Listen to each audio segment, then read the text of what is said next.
লুট হওয়া অবৈধ অস্ত্র উদ্ধার এবং ফ্যাসিস্ট সন্ত্রাসীদের দমনে ডেভিল হান্ট ফেজ 2 চালু হবে বলে জানিয়েছেন স্বরাষ্ট্র উপদেষ্টা।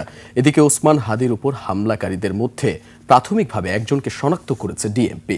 সন্দেহভাজন ব্যক্তি সম্পর্কে যে কোনো ধরনের তথ্য প্রদানের অনুরোধ করে বিজ্ঞপ্তি দিয়েছে ডিএমপি। সিরাত আল মুস্তাকিমের রিপোর্টে বিস্তারিত। নায়াসিনামাইড ও স্যালিসাইলিক সমৃদ্ধ লিলি ফেস ওয়াশ যা ফেসের ডেড স্কিন সেল দূর করে দেয় দ্বিগুণ ফাস্টার ব্রাইটেনিং। সচিবালয়ে আইন শৃঙ্খলা সংক্রান্ত কোর কমিটির সভা।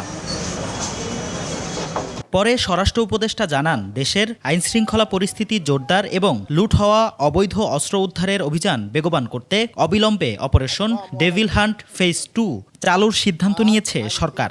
লুট হওয়া ও অবৈধ অস্ত্র উদ্ধারে আইন শৃঙ্খলা বাহিনীর অভিযান চলমান রয়েছে। এটিকে আরও জোরদার ও বেগবান করার জন্য ফ্যাসিস্ট টেররিস্টদের দমনের উদ্দেশ্যে কমিটি অপারেশন ডেভিল হান্ট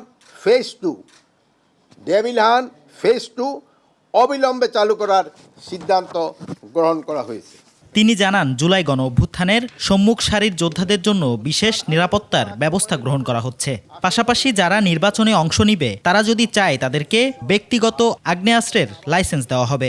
বর্তমান অন্তর্বর্তী সরকার জুলাই গণ অভ্যুত্থানে সম্মুখ সারির যোদ্ধাদের নিরাপত্তা নিশ্চিতে বদ্ধপরিকর। যারা ইলেকশনে পার্টিসিপেট করবে এবং তারাও যদি হাতিয়ার চায় তাদেরও হাতিয়ার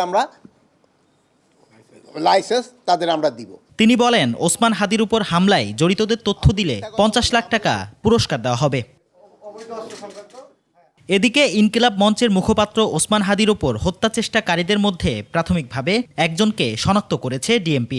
আমরা প্রাইম টার্গেটকে খুঁজতেছি এবং আপনার বাইজিস টাইম নামও জেনে গেছেন, আমরা মিডিয়াতেও দিয়ে দিছি। প্রাইম টার্গেটকে খুঁজতেছি, এখনো 24 ঘন্টা পার হয় নাই, হোপফুলি আমরা এটা হিট করতে পারবো। সন্দেহভাজন ব্যক্তি সম্পর্কে যে কোনো ধরনের তথ্য প্রদানের জন্য অনুরোধ করে গণবিজ্ঞপ্তি দিয়েছে ডিএমপি। সিরাত আল মুস্তাকিম, 21 টেলিভিশন, ঢাকা।